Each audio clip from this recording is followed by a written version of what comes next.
بەناوی خوای بەخشندەی میهرەبان، سڵاو و ڕەحمەتی خوای پەروەردگارتان لێبێت بینەرە بەڕێز و خۆشەویستەکانی بەرنامەی نیهانی قورئان لە کەناڵی ئاسمانی پێم. خۆشحاڵین لە شەوێکی دیکەی ڕەمەزانی و لە دەرفەت و بەرنامەیەکی دیکەی نیهانی قورئان بە خزمەتەوەی بەڕێز و خۆشەویست ئەگەینەوە. لەم بەرنامەیەوە گفتوگۆ لەسەر بابەتە جیاوازەکان لە قورئانی پیرۆز و لە فەرمودەکانی پێغەمبەری خوا عەلەیهی سەڵات وەسەلامەکەین و تیشکە خێنە سەر و بابەتانی کە پێویستی زیاتریان لەسەر هەڵوێستەکردن هەیە. بابەتێک کە ئەمڕۆ دەمانەوێ هەڵوێستەی لەسەر بکەین و قسەی لەسەر بکەین، ئەویش ئەو پێغەمبەر و گەلانەی کە لە قورئانی پیرۆزدا باسییان کراوە، چۆن باسییان کراوە، بۆچی باسییان کراوە و چیرۆکەکانیان کامانەن، پەیام و شێوازی کارکردن و هەماهەنگیان لەگەڵ پێغەمبەرەکانیان چۆن چۆنی بووە، هەندێکیان بۆچی لە ناوچوون خۆی گەورە بەرغەزەبی خۆی خستوون و هەندێکی دیکەیان کە لەگەڵ پێغەمبەرەکانیانە مامەڵەیان بە جۆرێک بووە. ئینشاءڵڵا لەم بەرنامەیە گفتوگۆیان لەسەرەکەین لەگەڵ بەڕێز دکتۆر حسین محەممەد ساڵح مامۆستای زانکۆ بەگەرمی بەخێرهاتنی بەڕێزیانەکەین. کاک دکتۆر زیێتان کێشە تەشریفتان هێنا بۆ بەرنامەی نیهانی قورئان. سپاسانەکەم سەر بەرزی گەندە جوانانە شەکەم هەمولایەکتان خێربیان سپاسانەکەم کە چارێکتر لە بەرنامەکەمانە ئامادە بوون. کاک دکتۆر لە قورئانی پیرۆزدا خۆی گەورە باس و بەسەرهات و چیرۆکی هەندێک لە پێغەمبەران و گەلەکانیان بۆمان دەجێڕێتەوە. پێشەوەی بچینە سەر چیرۆکەکانیان، پێم خۆشە لە مەبەستی هاتنی ئەم چیرۆکانە لە قورئانی پیرۆزدا دەست پێ بکەین. خۆی گەورە بۆچی ئەم چیرۆکانی بۆ باس کردوین، بۆچی باسی پێغەمبەران و گەلەکانیان عەلەیهیمو سەڵات وەسەلام کراوە لە قورئانی پیرۆزدا. بسم الله الرحمن الرحيم، الحمد لله والصلاة والسلام على حبيبنا رسول الله وعلى آله وصحبه ومن والاه. سپاس بۆ خوای گەورە کە دەرفەتی داین و گەیانیانە مانگی ڕەمەزان، داوای لێ یەکەین کە تەوفیقمان بات و زیاتر کار ئاسانیمان بۆ بکات بۆی بتوانین بە باشی مانگی ڕەمەزان بەڕێ بکەین و بە جوانترین شێوە بەو شێوەی کەوا خۆی ئەوێت و پێغەمبەر عەلەیهی سەڵات وەسەلام ڕەسمی کێشاوە بۆمان، بۆ ئەوەی کەوا لە گوناهی ڕابردوو و داهاتوومان خۆش بێ ئینشاءڵڵا. مامۆستا گیان، دواییش سپاس بۆ ئێوە، سپاسی بۆ ئەو خوێندکارە خۆشەویستانە کە بەرنامەکان جوان کردووە. پێغەمبەران کە خوای گەورە نردوونی، پێشەوەی ئێمە باسی ئەوە بکەین بۆچی باسییان ئەکات خوای گەورە، حەزەکەم یەک سەرەتایەکیش بۆ ئەو بڵێم بۆچی خوای گەورە پێغەمبەرانی نردووە بۆ هەموو گەلان پێغەمبەرانی بۆچی نردووە. گومانی تیان نییە لەوەی کەوا مرۆڤ کائینێک و دروستکراوێکی خوایی کۆمەڵایەتیە. خوای گەورە وای دروست کردووە مرۆڤ بەتەنیا ناتوانێت بژی، پێداویستیەکانی ژیانی خۆی بەتەنیا بۆ دابین ناکرێت. بۆ نمونە ئێمە پێویستمان بە جلوبەرگایە لە بەریکین، هیچ کامێک نییە بتوانێت هەموو پێداویستی جلوبەرگی خۆی، پێویستە خەڵکێکی تر ئیش لە جلوبەرگەکە بکە. ئەو خواردن و خۆراکەی کەوا ئەی خۆین گەنم و جۆ، ئەوە کاکرە بەنان، ئەوەی کاکرە بەهین، ئەبێ خەڵکانی تر خۆیە کەس ناتوانێت ئەم جوتیار بێ و گەنم بکا و جۆ بکا و ئاشەوان بێبی هاڕێ و خەیات بێ جل بدوورێ و پێڵاو بدوورێ و نازانم چی. بەڵام سەریکەی ئاژەڵان و مەخلوقاتی تری خوای گەورە پێویستیان بە یەکتری نییە، خۆیان لەو شاخ و کێوەی خوای گەورە دروستی کردوون و ئەژین و ژیانی خۆشیان دابینەکە. ژیان مرۆڤ لەبەر ئەوەی کەوا کۆمەڵایەتیەوە بە کۆمەڵ ئەژی و خوای گەورە عەقڵیشی پیاوە و اختیاریشی یاوەتێ بەوەی کەوا بۆکردنی چاکە و خراپە و لەگەڵ عەقلیش یا نەفسی هەیە، ڕۆحی هەیە، بۆ ئەوەی کەوا مرۆڤ لا نەدات لەسەر ڕێگا بەرەو خراپە نەڕوات. خوای گەورە بەردەوام پێغەمبەرانی بۆ ناردووە بۆ ئەوەی کەوا ڕێپیشاندەری بێت، ڕێگە ڕاستەکانی پیشان بات. ئینا هەدەینە، خوای گەورە فەرمێ ئینا هەدەیناه السەبیلە ئیما شاکرا و ئیما کەفوورا. ڕێگەمان پیشانیاوە ئێمە لە ڕێگەی پێغەمبەرانەوە، ڕێگاکانی پیشانیاوە، ڕێگەی ڕاست و ڕێگەی چەوت. ئێتر ئەم کەسە خۆی ئایا سوپاسگوزارە بێت لەسەر ڕێگە چاکەکە ئەڕوا، یا کافر و بێبڕوا ئەبێت و لەسەر ڕێگە خراپەکە ئەڕوات. بۆ ئەوەی کەوا مرۆڤ بە هەڵدێران نەڕوات، بەرەو حەز و ئارەزواتی نەفسی خۆی نەڕوات و بەرەو خراپەی نەبات و چونکە ئەگە مرۆڤ بەرەو خراپە ڕۆی کۆمەلگاکەی خراپەکات. کۆمەلگایشی خراپ کرد ژیانی لەو کۆمەلگایە تاڵ ئەبێت، ناخۆشە بێت و ژیان بەباشی ناچێت بەڕێوەی خۆی گەورە پێغەمبەران نێرێت.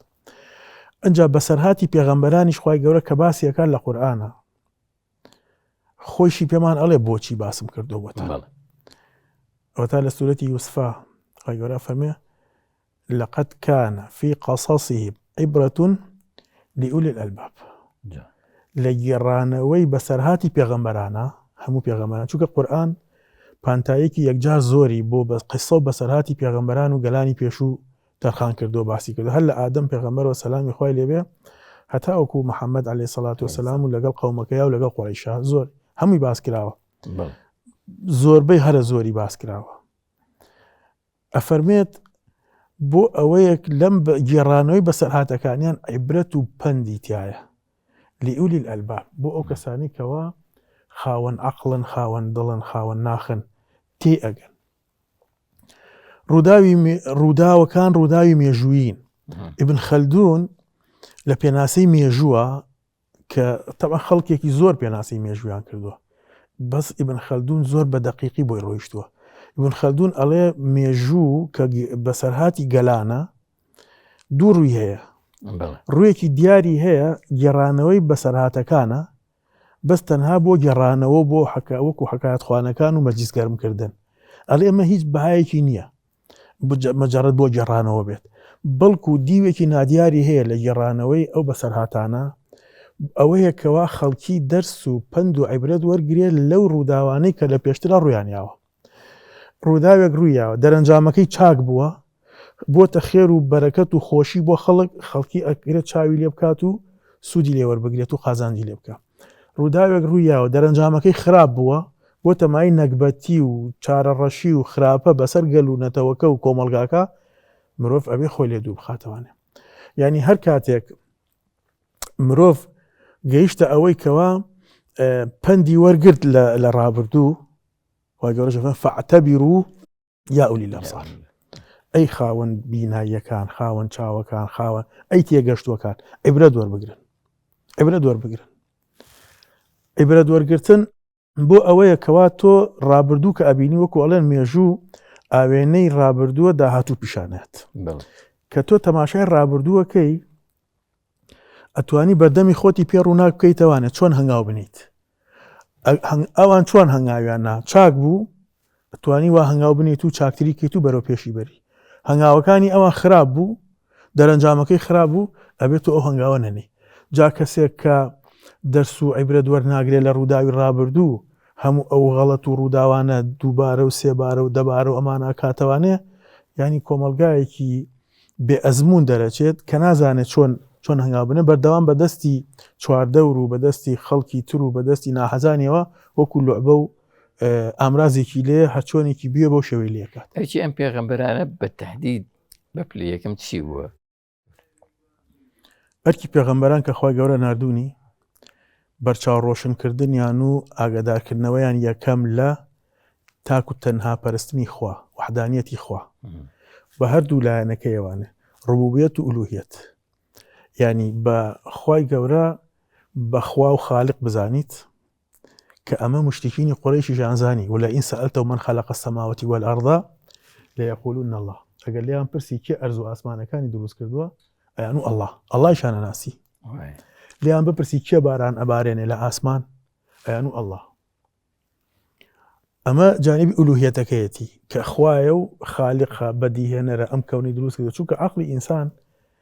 پێی قبوڵ ناکرێت عەقڵی سەلیم پێی قبوڵ ناکرێت کە ئەم کەون و ئەم تەنزیم و ڕێکوپێکی کە تایەتی بەبێ خوا دروست کرابێت.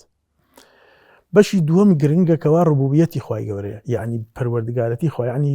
ئیستحقاق و شایەنی پەرستنە ئەو خوایە و تاکو تەنیایشە وحدانیەتی خوای گەورە تاکو تەنیایی خوای گەورە. ئەمە ئەرکی یەکەمی پێغەمبەرانە. ئەرکی دووهەم فێریان بکات لە تاغوت دوورکەونەوەنە. تاغوت چییە؟ ما عوبیدە من غير الله جگەل لە خوا هەرچی شتێکی تر بپەرستێت چونکە خوای گەورە فەرمێ ولقد بعثنا في كل أمة رسولا أن يعبدوا الله واجتنبوا الطاغوت. لەناو هەموو گەلانە پێغەمبەرمان نردووە بۆ ئەوەی کەوا خۆیان پێ بناسێن بڵێن خوا بپەرستن لە تاغوتیش دوورکەون ئەزانان کە تەفسیری تاغوتەکەن كل ما عبد سوى الله هەرچی شتێک لە غەیری خوا بپەرسترێ ئیتر ئایا بتە ئەستێرە و خۆر و مانگ و شەو و ڕۆژە ئاو و ئاگر و ئەم شتانەیە نەفسی ئینسانە کەس دەسەڵاتدارەکانە دەوڵەمەندەکانە هەرچی شتێکەوە خی گەورە لەبارەی بني إسرائيل وفرمي اتخذوا أحبارهم ورهبانهم أربابا من دون الله جولەکەکان قەشە و گاورەکانی خۆیانیان کردبوو بە ڕەب بە پەروەردگاریان جگە لە ئەڵڵا عەبدوڵای کوڕی سەلام وتی پێغەمبەری خوا کوا کردبوومان بەخوا قەشە و گاورەکان فەرمی ئەی حەڵاڵیان بۆ حرامەکردن و حرامیشان بۆ حەڵاڵەکردن و بە قسەتانەکردن ئەوە بەخواکردنیانە کەواتە ئەرکی یەکەمی پێغەمبەران کە ناسینی خوایە و تاکوتەنیایی خوا لە ئولوویەت و ڕوبوبیەتە ئەرکی دووەم دیاریکردنی حەڵاڵ و حرامە لە ژیانیانە ڕێپیشاندەریان بێت چی چاکە بیکەن چی خراپە بۆیان کە نەیکەن چونکە ئەوەی کە خوای گەورە حرامی کردووە گومانی تیانە لەوەی کەوا خراپەیە بۆ مرۆڤ ئەوەشی کە حەڵاڵی کردووە گومانی تیانە لەوەی کەوا چاکەیە بۆ مرۆڤ یعنی حەڵاڵێک نییە ڕخنەی بەتابەتی دوای ئاینی ئیسلام و کە دین متەکامل بوو کە ئەم حەڵاڵە بەڵای زەرەری هەیە بۆ خەڵک ئەوە حەڵاڵ نەبووە یا ئەم حرامە خازانجی ئەوە حرام نەبووە نەخێر خی گەورە پێغەمبەرانی نادۆ بۆ ئەو خەڵکە بەرچاوڕۆشن کاتەوانێت لەوەی کەوا حەڵاڵ و حرام چییە یعنی چی بکەن بۆ خۆیان باشە لە چیش دوورکەونەوەنێ دوورکەوتنەوەکەی بۆیان باشە نزیکەوتنەوەشی خراپ ئێمە یوادەرین لە سیاقیان بەرنامەیان بتوانین ئەماژە بە چەند چیرۆکێک لەو چیرۆکانە بکەین چونکە لەوانەیە چیرۆکەکان زۆر بن من اختیارە دەمە جەنابتان ئەوەی کە چیرۆکێکی گرنگە و بەسەرهاتی گرنگی لەگەڵ ئێمە هەیە و جۆرێک جوزانم مامەڵی تای لەگەڵ پێغەمبەرەکانیان لە چێوە دەست پێ بکەین بە هەندێک لەو چیرۆکانە بتوانین چیرۆکانە گوانیتانە چیرۆکی پێغەمبەران بە تایبەتی ئەوانەی کە خۆی گەورە باسی کردوون لە قورئانە و ناویان ناون 25 پێغەمبەر ناوی لە قورئانە هاتووە 25 بەڵێ 25 پێغەمبەر ناوی لە قورئانە هاتووە هەرچەندە ژمارەی پێغەمبەران هەندێک حەدیث زۆر هەیە بەڵام هیچ کام لە حەدیثەکان صحیح نین حتا وازە ئیبن حەجەری عەسقەلانی فەرمێت نەبە کۆیش سەنەدەکانیان ناگەن دەرەجەکان بەرز ناگاتە کە باس لە ژمارەی پێغەمبەرانەکە بەس مەشهورترینیان ئەوەی ئەبوو ذەری غیفاریە کە فەرمێت لە پێغەمبەرن پرسی چەند پێغەمبەرن فەرمی 124,000 پێغەمبەر 13,350 ڕەسوول بوون ئەوانێکی نەبی بوون بەس طبعا صحیح نییە ینی ئەم ژەر لە ضمنی حەدیثە ڕیواتە ضعیفەکانە بەڵام مەشهورترینیانە 124,000 پێغەمبەر هاتبوون بەڵام ئەوەی کە هەن لە قورئانە 25 پێغەمبەر ناویان هاتووە لە ناویشانە کە قسە و بەسەرهاتەکانیان باس کراوە ینی بەڕاستی هەمویان گرنگن ئێمە ناتوانین بڵین کامیان زۆر گرنگە هەمویان گرنگن بەڵام ئەوەی کەوا زۆرتر یعنی ئێمە بتوانین ئیستشهادی پێ بکەین و قورئانیش باسی کردو و کاریگەری زۆرترە ئیبراهیم پێغەمبەر سەلامی خوای لێبێ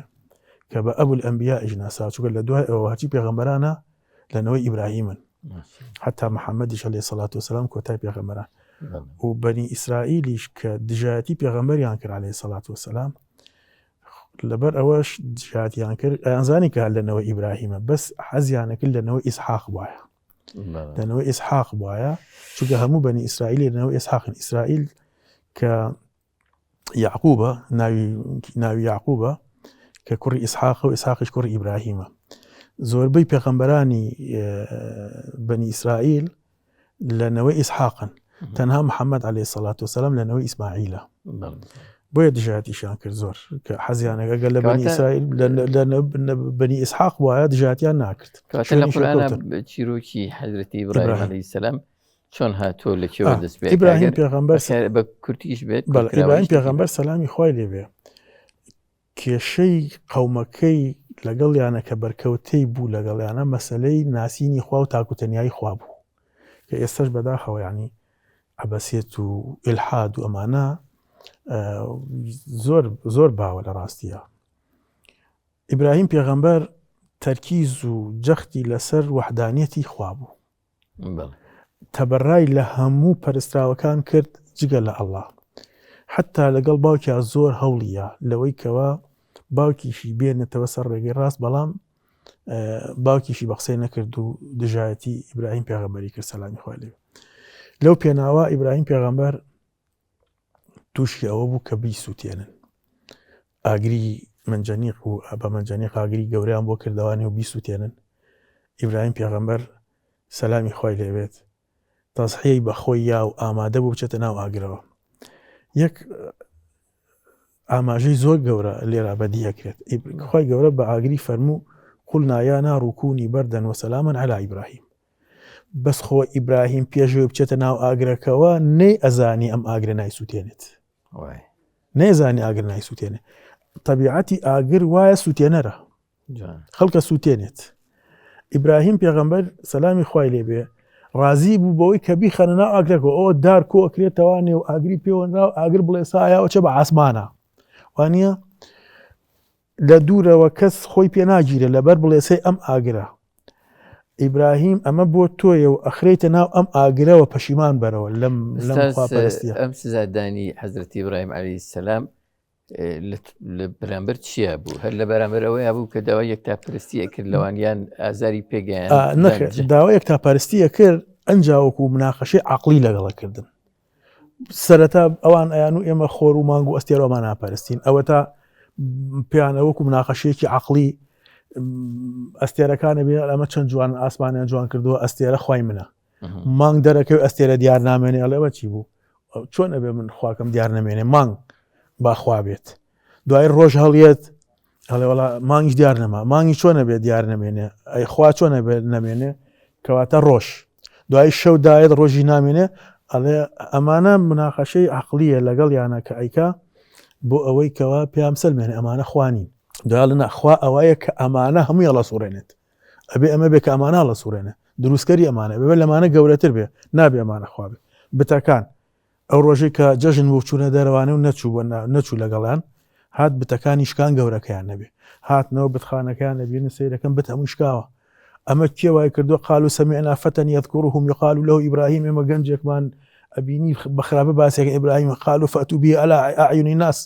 لە بەچاوی خەڵکەوە بێنن ئادەی چییە ئیبراهیم ئەنتە فعلت هذا بآلهتنا يا إبراهيم تۆ واو کردووە قال بل فعله كبيرهم هذا فاسألوهم إن كانوا ينطقون وتی ئەوە نەی من ناچووکە بڵێ من ئەبێ بەدرۆ وتی نا گەورەکەیان کردوێتی ئادەلیان پرسن لە بتە بچووکەکان شکاوەکان با خۆیان قسە بکەن قالوا لقد علمت ما هؤلاء ينطقون تۆ زانێمانە قسە ناکەن ئێکە قسە ناکەن بۆ یەکەن بەخوای خۆی ئەو دیفاع لە خۆی پێ ناکرێ بۆ یەکەن بەخۆ ئەوە مناقەشەیە کرد لەگەڵانە بە شێوازێکی عەقلی پێ ئەسەلمانن لەوەی کەوا ئەمانە کە ئێوە ئەی پەرستن شیاوی پەرستنی ئەمانە خوانین لەسەر ئەوە ئەگنا خۆ چ ئەزێتێک و ئازارێکی یابوو نەخێ لەسەر ئەوە بیخەنە ئاگرەوە. ئیبراهیم سەلامی خوای لێبێ ئەچێت ئامادەیە بخرێتە ناو ئاگر بەبێ ئەوەی بزانێ ئەم ئاگرە نایسووتێنێت خوا پێشتر پێ نەوت بوو ئیبراهیم مەترسە و نایڵم بوو سووتێنێ ئەخرێتە ناو ئاگر بسووتێ بەڵام ناسووتێ قولنا یا نار كوني بردا جا فەرموون بزانە ئەگەر نەی فەرموویە سەلامان عەلا ئیبراهیم لەوا چوو بیبەستە ڕق بایەتەوە لەسەرما هەموو وزەی گەرمی بۆ ئیبراهیم لە دەستیا بۆ ئیبراهیم ئەگنا ئەمانیتر لە دەورەوە ئاگر هەرگەرمە بایە بەس بۆ ئیبراهیم لە دەستی ئەمەش موعجیزەیە لە ڕاستیە موعجیزەی پێغەمبەرانیش سەلامی خۆیان لێبێ لە ڕاستیە بۆ ڕاستی پێغەمبەرایەتیەکەیانە چونکە موعجیزە وەکو زانایان باسی یەکەن فەرموون ئەمر خارق للعادة مقرون بالتحدي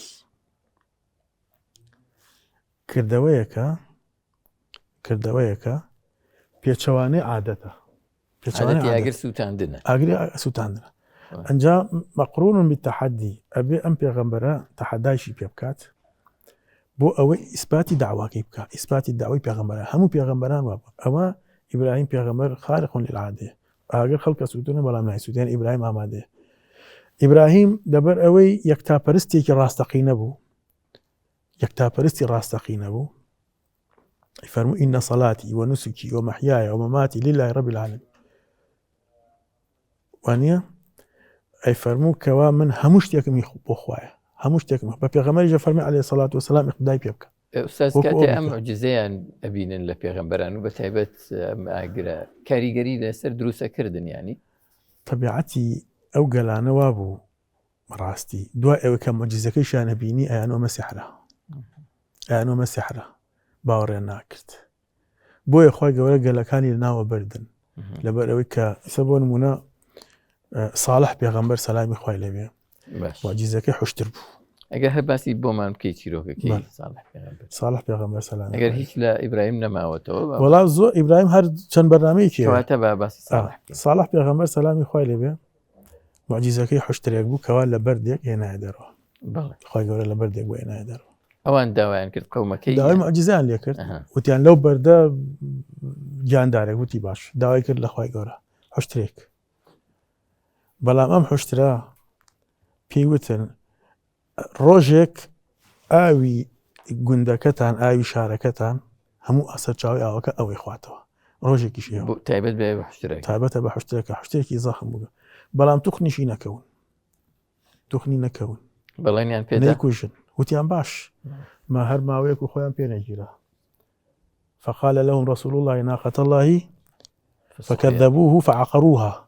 فكذبوه فعقروها فدمدم عليهم ربهم بذنبهم فسواها ولا أخاف عقباها لا عاقبتك إلا نترسى لنا يبردن لسر أو خواهي كما جزاك يعني كاريك بشي لنا يبردن بزلزله وبمشتانه لنا يبردن خواهي قوله لسورة فجر خواهي قوله كافرمي والفجر وليال عشر والشفع والوتر والليل إذا يسر هل في ذلك قسم لذي حجر ألم ترى كيف فعل ربك بعاد إرم ذات العماد التي لم يخلق مثلها في البلاد وثمود الذين جابوا الصخر بالواد وفرعون ذي الأوتاد الذين طغوا في البلاد فأكثروا فيها الفساد فصب عليهم ربك سوط عذاب بلا مثل عذاب كان يعني بتجاوز بو منهم من أغرقنا أخوي يقول لشو نترى هندي كان غرق من كردن وكو فرع منهم من أرسلنا عليه حاصبة هندي كان بردباران ما كردن وكو هندي كان ما هالجراي وكو قوم لوط ئیتر ئاوە عەزابەکانی خوای گەورە جیاواز بوو قەومی پێغەمبەریش محەممەد عەلەیهی سەڵات وەسەلام داوای موعجیزەیان کرد موعجیزەی زۆر گەورەیان داوا کرد لە پێغەمبەری خوا عەلەیهی سەڵات وەسەلام خوا پێغەمبەری خوا موعجیزەی زۆر بوو غەیری قورئان موعجیزەی پێغەمبەری خوا ئاو لە بینی پەنجەکانی هەڵەقڵاو بەرد سەلامی لێ کرد و درەخت سەلامی لێ کرد و قەدی دارخورمایەکی بڕا و حەنینی بۆ پێغەمبەری خوا ناڵە و نرکەی بۆ پێغەمبەری خوا عەلەیهی سەڵات وەسەلام حوشتر شکاتی لێ لەلا کرد ئەمانە هەمووی هەبوو بەس داوای موعجیزەی زۆر گەورەیان کرد خی گەورە پێی فەرموو من بۆیان جواب ئێمە بەس ئەگەر باوەڕیان پێ نەکردی لە ناویان نەبم وەکو قەومەکانی بەس پێغەمبەر عەلەیهی سەڵات وەسەلام زۆر بە بەزەیی بە ئوممەتەکەی فەرموو خی گەورە قەیناک بۆیان جێبەجێ مەکە موعجیزەکەیان بەجێبەجێ ئومەتی پێغەمبەر عەلەیهی سەڵات وەسەلام ئەوەی جیاوازە لە ئوممەتانی ئەوەی جیاوازە خۆی هەر لە دوای ئەوەی کە خی گەورە تەوراتی ناردە خوارەوە بۆ موسا سەلامی خوای لێبێ ئیتر عەزابی بە کۆمەڵی لەسەر بەنی ئادەم هەڵگرت عەزابی بە کۆمەڵ پێش هاتنە خوارەوەی تەورات ولقد آتينا موسى الكتاب من بعد ما أهلكنا القرون الأولى بصائر مفسرین فەرموون قەومەکانی پێشوو کە بربەرەکانی پێغەمبەرەکەیانە کرد ئینکاری موعجیزەکەیانە کرد دژی ئەوەستان لە ناویە بردن بۆ نمونە نوح پێغەمبەر سەلامی خوای لێبێ ئەخیرەکەی ئەوە بوو بە تۆفان لە ناوی بردن چونکە دوعای لێکردن قال ربي لا تذر على الأرض من الكافرين ديارا یەک تاقیان لێ نەیە لیتوانی هەمووی لە ناوبەری خوای گەورە بەڵام فەرمێ دوای ناردنە خوارەوەی تەورات بۆ موسا سەلامی خوای لێبێ ئەو سونەتەی خۆی گۆڕی خوای گەورە بەوەی کەوا ئیتر عەزابی بە کۆمەڵ و لە ناوبردنی بە کۆمەڵی لەسەر گەلەکان لابرد ڕوبەڕووبوونەوەی دژی ستەمکار و زاڵم و جیهاد و ئەمانە هێنایەکایەوە بۆیە لە دوای ئەوە گەلی پێغەمبەر محەممەدیش عەلەیهی سەڵات وەسەلام لە دوای تەوراتە چونکە لە دوای تەوراتەوە بەس عیسا پێغەمبەر سەلامی خوای لێبێ ئینجیل و لەگەڵ محەممەد سەلامی خوای لێبێ قورئان دوعای کرد فەرمووی خوای گەورە موعجیزە گەورەکەیان بۆ مەکە با لەناو نەچن لە کاتێکا کە چوو بە تائیف پێغەمبەری خوا عەلەیهی سەڵات وەسەلام ئەو هەموو شکنجە و ئازارەیان نا خوای گەورە مەلایکەتی شاخەکانی نارد تێگەرێتی ئەم دوو شاخە ئەیەم بەسەریەکا بۆیان بەڵام فەرمووی خوای گەورە هیدایەتیان ئەمانە نەزانم من لە نەوەکانی ئەمان یعنی ڕەحمی بەزەیی پێغەمبەری خوا عەلەیهی سەڵات چونکە ڕەحمەتە وما أرسلناك إلا رحمة للعالمين جا يك دختێتر لەسەر ئەم ڕەحمەتە باسەکەم پرسیارەکانی خۆ پێغەمبەری خوا عەلەیهی سەڵات وەسەلام بە جیبریلی فەرموو حەدیثە هاتووە بجبريل أو رحمتيك خواي رب من أفهم وما أرسلناك إلى رحمة للعالمين شمولي توي كردو أوتي باله جبرائيل ملكي وحي تاك ملائكتك وحي بوها مو بيغمبران هنا أميني أسمان وتي باله دعاء أويك خواي قبرا فرمي نزل به الروح الأمين على قلبك لتكون من المنذرين خواي قبرا أماني يابا منك من أمينم چوك من تا أو كاتا ترسم هبو لويك أجر بياميكي بيغمبرانم بأمانته نقيان لبيت ترسم لخوم هبو بس كخواي قبرا وصفي كردم فرمين نزل به الروح الأمين كمن ترخواي قبرا وصفي أميني بمن كرد إسراحاتم كرد أو ترسم لسخومنا من رحمتك تو مني قلت بوي رحمتي بيغمبري خوا عليه الصلاة والسلام من بسیاری أبو بكر تيجان برو بوي هندك لا تشيروشي بيغمبراني تروق لكانيان باس بي أبي شوي بوشي خلقان هم قلاني باولين سردمي بيغمبران أو أنا عاصيبون يا خيبون ناهاتن بدم دعوي بيغمبران أو دعوي باك وجوان وجوزان رزقار كلو عندك جار يعني كان زاني زور باش يعني زاني ما بيغمبري خوار معجزة أنا أبيني مثلا بوشي هوندا خواهي قولا فرمي وجحدوا بها واستيقنتها أنفسهم ظلما وعلوا جحود يعني إنكار يعني كرت دجايت يعني كرت لكاتيك هيني بيغمبران جحود يعني كرت لكاتيك كالناخ يعني يقين يعني واستيقنتها يقين يعني هو كأم بيغمبر راسته بلان بو أمانك بسالك تقول بو ظلما وعلوا استمو خوب زلزاني تكبر خوب قورزاني وبي كوري خلاف كيك يقول قورا كاني قريش مسلمان كان لهجرتي يكمي أبو حبشة كردبو بيغمبر إخوة عليه الصلاة والسلام سورة النجم بوها تخوار وأنا سورة النجم يا أخوانت سورة النجم لأنه هم سورة كاني قرآن نظم لحني آتكاني زوزو كاريجرة بتابتي لسر أوان كخويان عرب ونو بعربي قسيانا كرت للاي كعبا بيغمبر إخوة سورة النجم يا أخوان دوا أوي كحضوري هبو لقوركاني قريش ولا بتشوك ولا همي وستان جوان قرت أخيري سورتك فرمي فاسجدوا لله واعبدوا سجدوا خوابر نوع عبادتي بكن حديثي صحيح همو أوي كليبون شون بسجدة لا إرادي سجدة أمرت تنها أبي كوري خلف سجدة نبرت شنو خوالي هالقرت أما أنا متكبر بشنو خوالي هالقرت أنا بناء شواني وتي أما بومن بس صرنا خبارس يعني إنسان جيشته أوي كبوشي وازات جحود أو أنا خوي بجورب زانيت يعني أبينيت أبو جهل وليدي كوري مغيرة كي همو أوي كليبون طبعا هو كان ناتو عليه أوي كحضوري هبو لبه شون بسجدة أخ أوج بوايكر مصوبانا كان هجرتي يكم قرانوا مجموعي كان قرانوا لحبشة بلام دعاي رويشنا هلو ميراتي كلا شيطان أبو يعني أو خو بقورزانية لناخيانا ظلما وعلوا واستيقنتها بيغمبر إخوة عليه الصلاة والسلام رازقوي أمين نبو لبيش بيغمبراتيا أي دعاي بيانا ودروزن بس لبيغمبراتيا بيانا ودروزن أجنا خوين إذا خوي بلام بيغمبر زور بينا راحت بخوي قالوا ضل نواي كده بيفرموا ولقد نعلم إنه لا يحزنك الذي يقولون فإنهم لا يكذبونك ولكن الظالمين بآيات الله يجحدون فرمي خوي قالوا إيبا أزانين چەند کاریگەر و ناڕەحەتی بەوەی کە پێتەڵێن درۆکەیت هەرچێکیان پێ و پێغەمبەری خوا بەلایەوە تەبیعی ساحیری کاینە بەس کە وتیان درۆکەی زۆری پێ ناخۆش چونکە لە مناڵیەوە بە ڕازگۆ ناساو لە ناویانە کەچی بەڵام خوای گەورە فەرمێکی فإنهم لا يكذبونك أو دڵنیا بە ئەوان لە ناخی خۆیانە تۆ بە درۆزن نازانن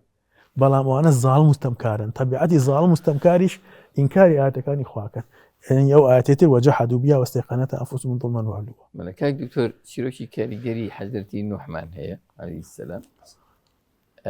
سليمان من هي حضرتي عيسى من هي معنا هل يكون بجورك شتي عجيب وغريب يعني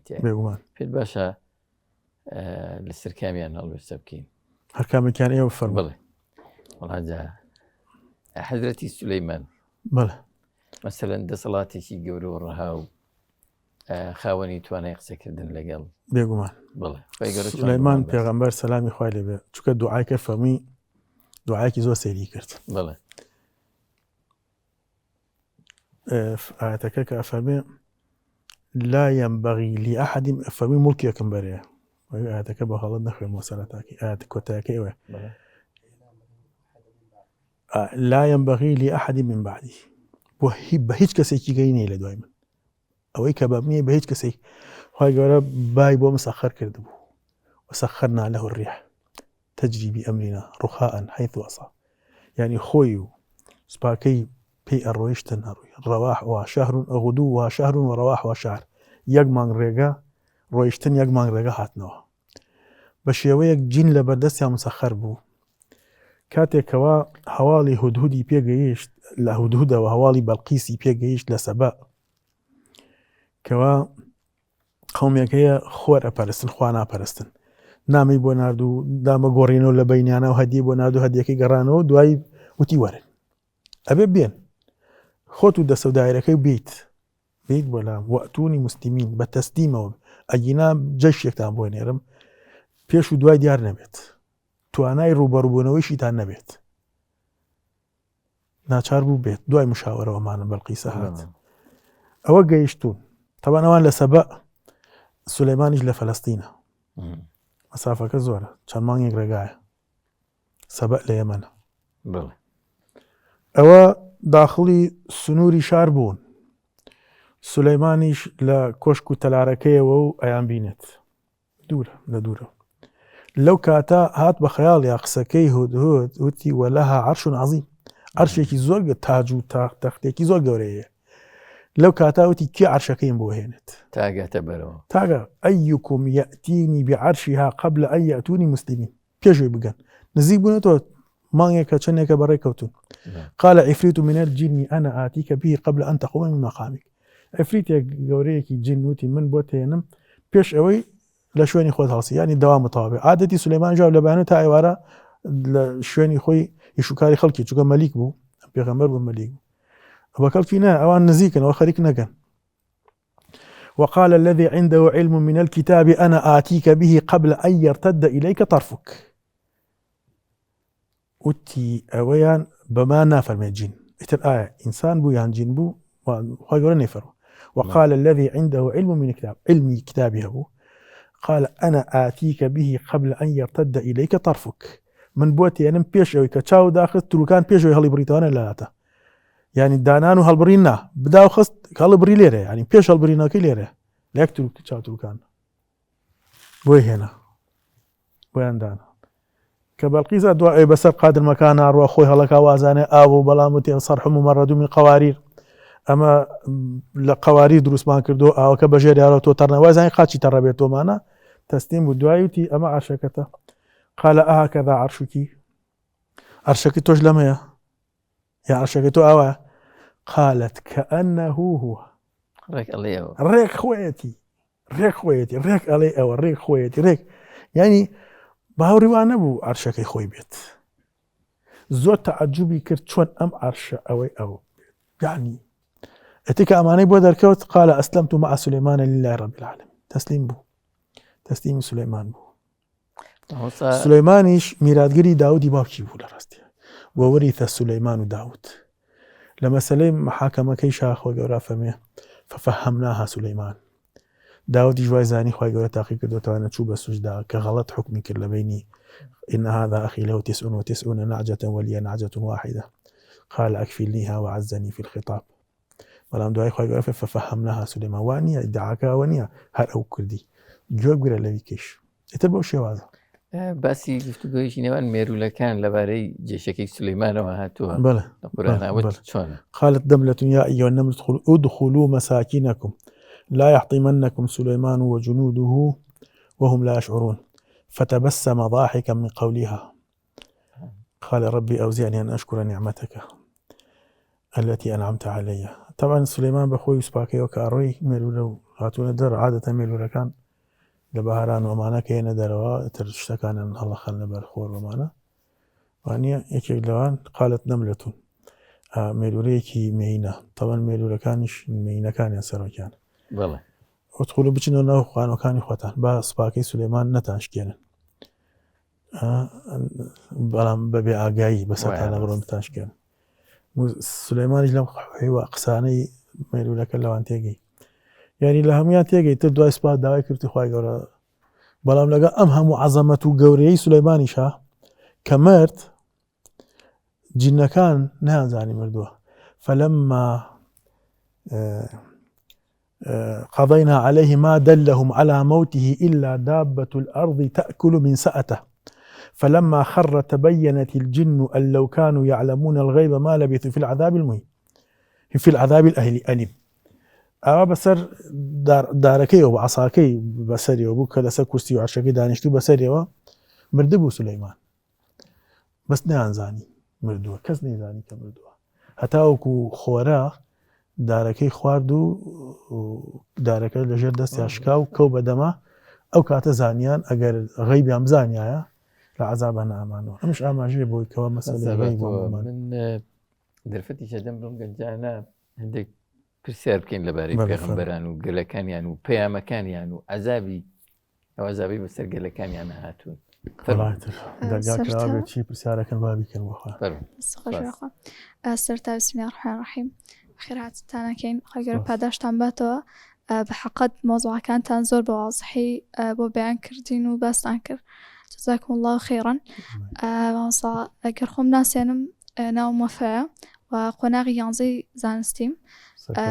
سەلامەتن یا ڕەبی لە خزمەتتانە دوو پرسیارم هەبوو پرسیاری یەکەم مەشهوورترین قەول ئەوەیە کە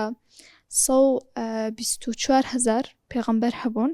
بەڵام حکمەتی ئەوە چیە وەکو فەرمووتان 25 پێغەمبەر لە قورئانی پیرۆزە ئاماژەی پێکراوە باسکراوە و پرسیارێکی تریشمان هەیە کە هەڕەبت هەیە بە پرسیاری یەکەممانەوە پێغەمبەر موسا عەلەیهی سەلام بۆچی زۆرترین جار ئاماژەی پێکراوە و ناوی هێنراوە لە قورئانی پیرۆزە طبعا من باسم کرد و خۆشت هەروتت کە مەشهوورترین ڕیوایەت 124,000 بەڵام ئەکرێ زیاتریش بێت چونکە خوای گەورە فەرمێ ولقد بعثنا في كل أمة رسولا أن يعبدوا الله واجتنبوا لە هەموو ئومەتێکە لە شوێنێک ترا کە ئەفەرمێ وما أرسلنا من رسول إلا بلسان قومه يعني حتى زارەکانیش يعني بە شێوەزاری خۆیان ئەفەرمێ پێغەمبەر بناردووە با منم داخلەیە بکەم جەنابی مامۆستا بەڵێ هەبووە لە سەردەمێکات دوو پێغەمبەر هەبوو بێ یان زیاتر وەڵا هەبووە بەسەر جوابی تۆ ئەوەیە تاواکەم بەڵێ دوو پێغەمبەر زیاتریشە بەخوای گەورە لە سورەتی یاسین ئەفەرمێ واضرب لهم مثلا أصحاب القرية إذ أرسلنا إليهم المرسلين إذ أرسلنا إليهم اثنين فكذبوهما فعززنا بثالث فقالوا إنا إليكم مرسلون باسي أو ديان بوبكا كدو بيغمبر ما بو ناردن دوان بيكوا بدوان زانين سيمشمان نارد بولام سيان بيك جار بس بوي رزقاريان موسى بيغمبر هاروني براي لقل أبو بيغمبر بو زۆر جار داود و سولەیمان ئیسە بەستیش باسمان کرد وەوەریتە سولەیمان و داود بەیەکەوە پێغەمبەر بوون بەیەکەوە پێغەمبەر بوون بەڵێ جا ئەم ژمارە زۆرەی پێغەمبەران ئیتر بەپێی ئەمە بێ 124,000 زیاترە و عادەتەن کە ئەو حەدیسە گوتمان زەعیفە ئەوە گومانیتیان نییە بەڵام ئەگە پێغەمبەر سەڵاسم کە فەرمێ 124 ژمارەیەکی زۆر یعنی زۆری ناردووە بەس ئەوە نییە 123,999 نییە و یان 124,001 نییە یعنی ژمارەیەکی یەکجار زۆرە ئەمە گومانیتیانە بە پێی قورئان ژمارەکە یەکجار زۆرە حتا بە لیسانی قەومی ینی بە پێشێوە زارەکانیش ینی بۆ نمونە تۆ بڵێ خوای گەورە پێغەمبەری بۆ کورد ناردووە گومانیتیانێ بۆ کوردی ناردووە بەڵام لە ناویشانە بۆ کوردی سۆرانی ناردووە بۆ لوڕی ناردووە بۆ هەورامی ناردووە بۆ بادینی ناردووە بۆ هەمووی کرمانجی ژوور و کرمانجی چەند شێوەزار هەیە لە ناو کوردیا بۆ هەمووی ناردووە ئەمە 124 زیاترەکە هەموو گەلێکی ژەر وایە وانە بەڵام بۆچی 25 ناوی هاتۆ بەشی دو پرسیاری دووەمەت یعنی عیبرەت خۆی گەورە ئێمە باسمان ئەم قسانەی بۆ عیبرەتە ئەیتخوا خەڵک عیبرەت لە 25 پێغەمبەر وەرنەگرێت بەخوا لە 124کێکی وەرناگرێت پێویست ئیتر ناکات بەوەی کە هەر هەمووی باس بکرێتوانە ئیتر قورئانیش جەوامی ئەلکەلیم هەرچی شتەکانە یعنی تۆ تەماشاکە لە یەک یا لە چەند ئاەتێکە گەورەترین ئەحکام بەیانەکات خوای گەورە. ئیتر کە تۆ شێوازی قسەکان خوای گەورە باسی کردووە. پرسیاری دووهەمە بۆچی زۆرترین جار باسی موسا کراوە نەبوو؟ سەلامی خوای لێ بێ. موسا پێغەمبەر سەلامی خوای لێ بێ نمونەی ڕوبەڕووبوونەوەی طغیان و دیکتاتۆرە. لە کاتی ئەوە فرعون سەردەمی فرعونی موسا کارگەیشت بوو ئەوەی ئەیچی ئەنە ڕەبوکم الئەعلا، من خوای گەورەی ئێوە. بە بەڵگەی چی؟ بەڵگەیشی بۆ هێنانە وهذه الأنهار تجري من تحتي. ڕووباری نیل ئێوە لە جوگرافیاشتا خوێندووتانە کە لە تەبیعەتی وایە لە خوارووەوە وەسەرەوەیەت، خوارەوەی بەرزترە تەوان لە جنوبی لە شیمالی باکوور و باشوورەکی. ئەمە بە ئەمری من لە خوارەوە وەسەرەوەیەت، من بە ئەمری من ئەم ڕووباری نیلە ئەڕوات. وهذه الأنهار تجري من تحتي ما علمت لكم من إله غيري. خوایەکی تر جگە لە من نازانم، مشک نامە خوایەکی تر هەبێ جگە لە من، هیچ خوایەکی تر نییە جگە لە من، نەگەرەی خوای گەورە خوای تریش نییە. ما أريكم إلا ما أرى وما أهديكم إلا سبيل الرشاد. ئەوەی کە من بیری لێ ئەەکەمەوە تێڕوانین هەبوو ئەبێ ئەوە بێ، چونکە هەر ئەوەی منیش ڕاستە. یعنی ئەم دەرەجەی تۆغیانە زۆر بەرزە. خوای گەورە نمونەی موسای هێنایەوە سەلامی خوای لێ بێ، خۆی و براکەی بە دوو کەسەوە اذهبا إلى فرعون إنه طغى. بچ بەلای فرعون تاغیە، لە سنوور دەرچووە یاخی بووە. ئەم نمونەیە بۆ ئەوەی ببێتە سەرمەشق کە هەر کەسێک ئەگە بیەوێت چاکەکاری بکە با ئەو کەسەیشی لە سەردەمەکەی خۆیان تۆغیانەکەی گەیشت بێتە فرعونیش، ئێتر خۆ هیچ کەس لەوە تەجاوز ناکە، ئەو پەڕی بگاتە ئەو پەڕی بگات، ئەو لەوە تەجاوز ناکە، ئاخری گرت، ئەخیرەکەی گرت. من خوای گەورەم، خوایەکی تریش شک نابم، هەر ئەبێ وەکو من بیرکەنەوە هەر ئەوەی منیش ڕاستە. غیری ئەوەی بۆ ئەوەی ئەگەر هەر کەسێکی کەش گەیشتە ئەو تۆغیانە هەر ئەبێ ڕوبەڕووی توانێت پێی بڵێ کە تۆ تاغیت، ئەبێ بگەرێتەوە بەلای خوای گەورە. ئەمە دووبارە ئەبێتەوە، یعنی بتپەرستی و بەرد بپەرستن کەمتر دووبارە ئەبێتەوە، بەڵام تاغی و تۆغیان زۆرتر دووبارە بۆیە زۆرترین بەسەراتی باس کرد. الله ئەعلەم. بەڵێ دەست خۆش بە مامۆستا بەڕێز. من سایە مەهدی قۆناغی دەیوێژەیم. پرسیارەکەم ئەوە بوو کە ئایا جیاوازی چیە لە نێوان ڕەسوول و نەبی؟ و پرسیاری دووەمیشم ئەوەیە کە ئایا جیاوازی هەیە لە نێوان موعجیزەی پێغەمبەرەکان؟ بۆ نمونە نەک موعجیزانی، ئایا هەموو پێغەمبەرەکان کتابیان بۆ هاتووە و ئایا کتابەکانیان جیاواز بووە؟ ئێستا بۆ نمونە ئەوترێت کە کتابی زەبوور کە بۆ داود هاتووە بەس تەنها حکمت بووە، بەس تەنها ئامۆژگاری بووە. ئایا جیاوازی هەبوو لە نێوان کتابەکانە؟ ئایا هەموو پێغەمبەرێک جیاوازێک هەبوو لە نێوان ئەو شتێکە بۆی هاتووە؟ دەستە خۆش. بەڵێ جیاوازی بینی ڕەسوول و نەبی، هەموو ڕەسوولێک نەبیە، بەس هەموو نەبیە ڕەسوول نییە. چۆن ڕەسوول ئەو کەسەیە، جارە نەبی ئەو کەسەیە کە خوای گەورە هەڵی بژاردووە کردوێتی بە پێغەمبەر، ناردوێتی بۆ چاکەکاریکە. یەکەم پرسیاری مامۆستا عەباس کە کردی بۆچی هاتوون، بۆ ئەوی خوا بە خەڵکی بناسێن و لە تاغوت دوورە خەنەوەنە و شەریعەتیان فێرکەن. ئەمە نەبی. لەناو ئەم نەبیانە هەندێکیان ڕەسوولن، یعنی ڕەسوول یعنی پەیامیشان بۆ هاتووە، شەریعەتی تایبەتیان بۆ هاتووە، شەریعەتێکیان بۆ هاتووە،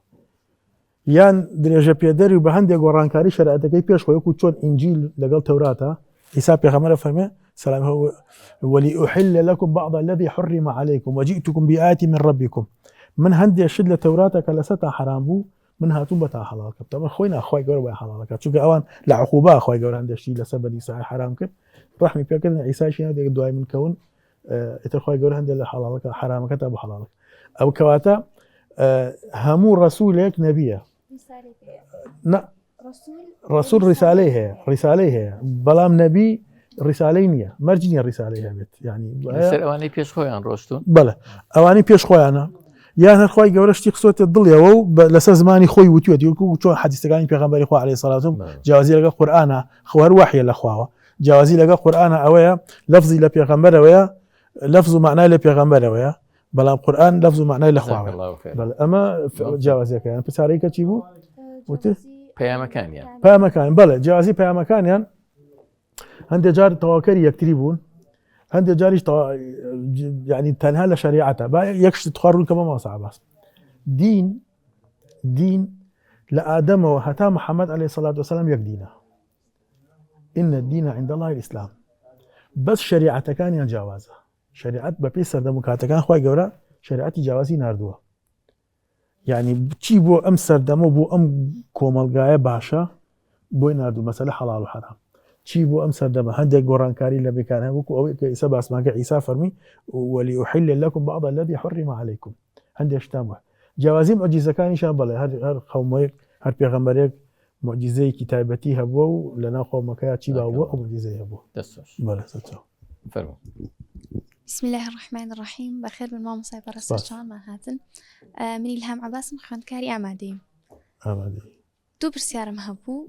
يكميان بۆچی خۆی گەورە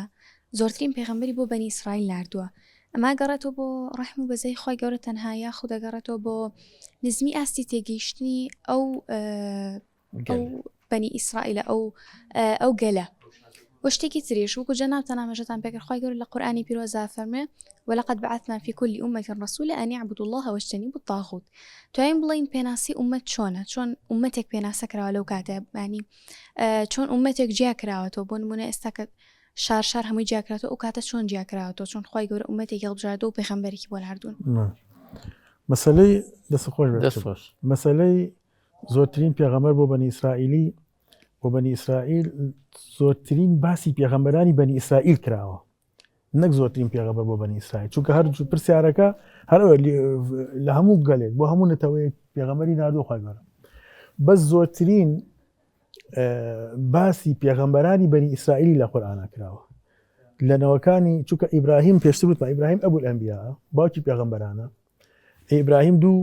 کوڕی هەبووە ئیسحاق و ئیسماعیل جا یعقوبیش کوڕی ئیسحاقە لە ئیسحاقی شوێتر پێغەمبەرانی کە هەمووی ئەگەڕێتەوە بۆ سەر نەوەی ئیبراهیم لە دوای ئەوە کە باس کراون باسی ئەمان بە زۆری کراوە لە قورئانە ئەیش بەهۆی ئەوەی کەوا بەنی ئیسرائیلی بە خۆیان ئەڵێن ئێمە گەلی خوای هەڵبژاردراوین خوای ئێمەی هەڵبژاردووە گەورەی مرۆڤ بین هەموو مرۆڤەکان بۆ خزمەتی ئێمە کەوا دروست کراون خوای گەورەش باسییانەکە ئەم پێغەمبەرانی بەنی ئیسرائیلی بەهۆی لاری و بەهۆی بێگوێیی و بەهۆی سەرکێشی بەنی ئیسرائیلەوە چی گیرێکیان خواردووە دەستیانەوە ئەمان ناوی ئیسرائیلەوە نییە یەکێ لە ناوەکانی یعقوب ئیسرائیلە لەوە ناونراون نەوەکانی ئیسرائیل باشە پرسیارێکی گرنگەوەی ئیبراهیم کە پێش یعقوب بۆیان باوێ ئەوە ئیبراهیم لەسەر بەنی ئیسرائیل حسابە ئاخر ئێستا ئەو هینەی کە باسەکرێت دیانەتی ئیبراهیمی بەیانوێ ئەنێمە هەوڵێکی زۆرە بەڵام هەوڵێکی نەزۆکەش کەس خواردووە دینی موسا و عیسا و محەممەد یەک سەرچاوەیانەیە کە دینی ئیبراهیمیە ئەم مناقەشەیە لە بینی گاور و جوولەکە کاتی خۆشی هەبوو بە ئیبراهیمیانەوە و جوولەکەکانیان و ئیبراهیم یەهودیە نەسارەکە ژیان و ئیبراهیم نەسارە خۆی گەورە وەڵامیانەوە کاتە فەرمی ما کان ئیبراهیم یەهودیەن ولا نەسرانیە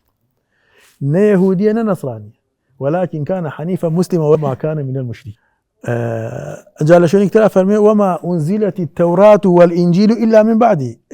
التوراة والإنجيل لدوا إبراهيم ما تتخواروا شون قالن أو شون كوتي إيوه أو شون كوتي إيوه جاء أو فكرة ديني إبراهيمية لو هاتوا بلان بأقاله كخوي يقول هذا لا أساسه أو فكرة رد كدو تواني أجر وراي سرقة أو ما بيتي جاء ما وتمان زوتريني أول لبر سركيشي وسر لاريو أنجا بني إسرائيلي زوترين بيغمبران شابه حتى ببيغمبر كوش ناسراو ببيغمبر كوش ناسراو مني يكي لصفاتين بيغمبر كوشي أنا يعني وقتلهم الأنبياء خوي يقول وقتلهم الأنبياء بغير حق بنا حق چندين بيغمبر يا كشتو بيغمبر هل بدي أنا مو كشتي أنا بۆیە باسییانەکە خۆی گەورە زۆر دەکاتمان ماوە بیدێن بم فەرموو ڕێزانە فەرموو دەی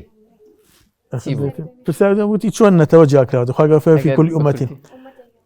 هەموو ئومەتەکان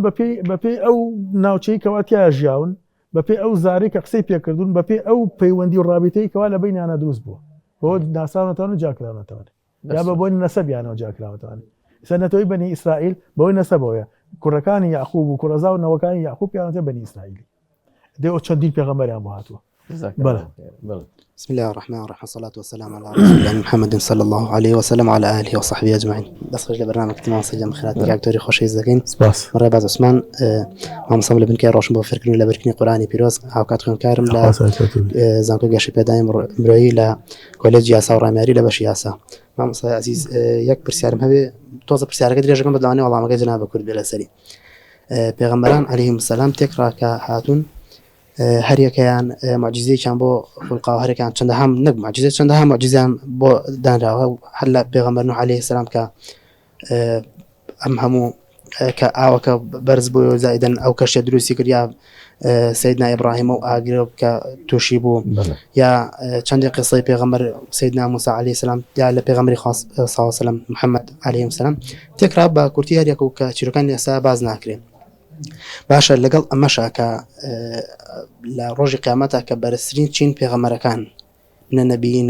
ومن النبیین والصدیقین والشهداء والصالحین باشە ئەگەر لە فۆکسێکی ترۆ ژیانیان کەی ناڕەحەترین ژیانیان هەبووە پێغەمبەران کە پێغەمبەر خاص ئەسما فەرمێ ئەشەد الناس الأنبیاء یعنی خراپترین چین کە ژیان پێغەمبەران ناڕەحەترین چینەکان یعنی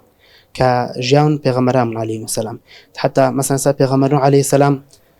بسرو او هم راحتي كبسري هاتوشا كركي مثلا كافري وفاتك يا مثلا پیغمبر كان يتر عليه السلام يا پیغمبر ابراهيم خو يقول امري بيك بويك پیغمبر كركي اسماعيل عليه السلام سري بره يا پیغمبر خاص اصلا شش دانك شي بدسي خو خصوتنا غوروا شش من عادي باشا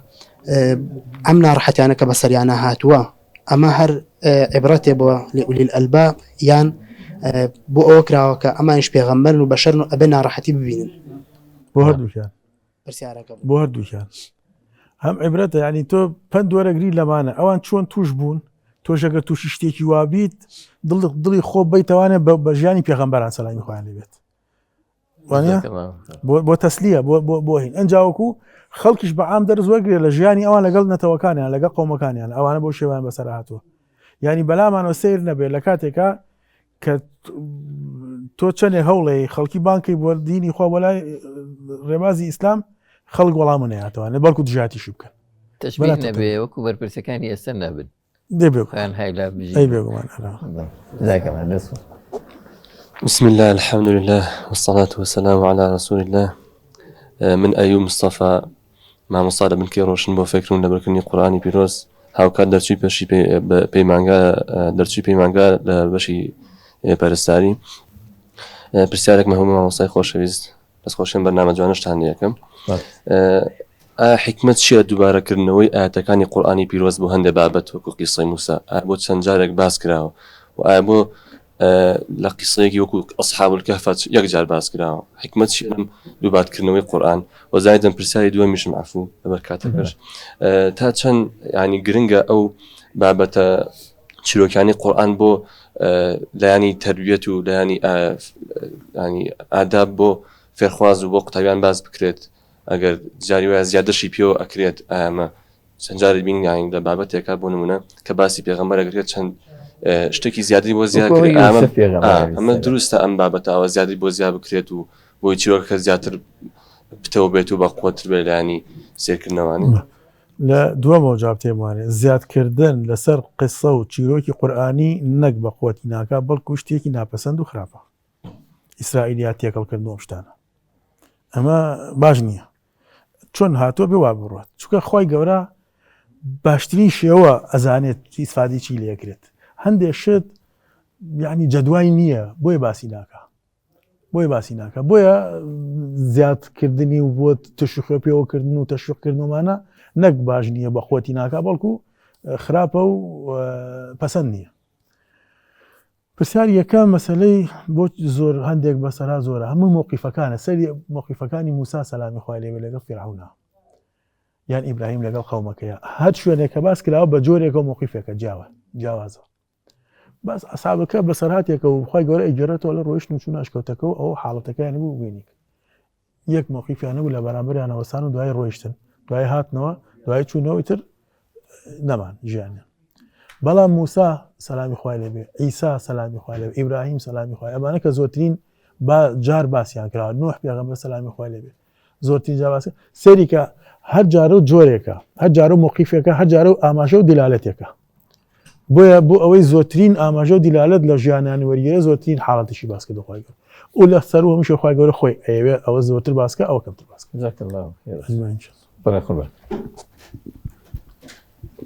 بسم الله والصلاة والسلام على رسول الله وعلى آله وصحبه ومن والاه. دەستخۆشی بەنامەکەتان لێ یەکەم بەخاتین دکتۆر یازی شەگەن. من وەکو خۆرناسینێک بوار نەوزات مامۆستام لە بنکەی ڕۆشن بۆ فێرکردنەوەی بەرکردنی قورئانی پیرۆز. خوێندکارم لە پەیمانگای تەکنیکی سلێمانی لە بەشی تەندروستی گشتی. پرسیارێکمان بوو مامۆستای دکتۆری خۆشەویست، ئەویش بۆچی هەر کاتێک کە بمانەوێ دەستکەین بە خوێندنەوەی چیرۆکەکانی قورئانی پیرۆز یەکەم چیرۆکە بینین چیرۆکی پێغەمبەر ئادەم عەلەیهی سەلام، طبعا لە ڕووی ڕێزبەندی زەمانەوە. بەڵێ پەیوەندی چیرۆکی دروستکردنی ئادەم سەلامی خوای لێبێت لە قورئانەوە فعلەن سوورەتی بەقەرە باسیەکە خوای گەورە سەرەت یعنی دوای ئەوەی باسی مؤمنین و کافرون و منافقین ئەکاتەوە ڕاتە سەر باسی ئادەم لەبەرەوەی ئەسڵی ئینسانە، باوکی مرۆڤایەتیە، خەڵکی لەوە دروست بووە، ویست و ئیرادەی خوای گەورە لە دروستکردنی ئادەم لە دروستکردنی مەخلوقێکا کە ناوینە ئادەم پیشان ئەیات بۆمان بۆ ئەوەی کەوا خەڵکی ئەو لاڕێ و بینانەی کە باس لە ئەوە کات مرۆڤ لە خانەی نازانم چیە و بوو بە مێمون و تەتەور و نازانم شتانش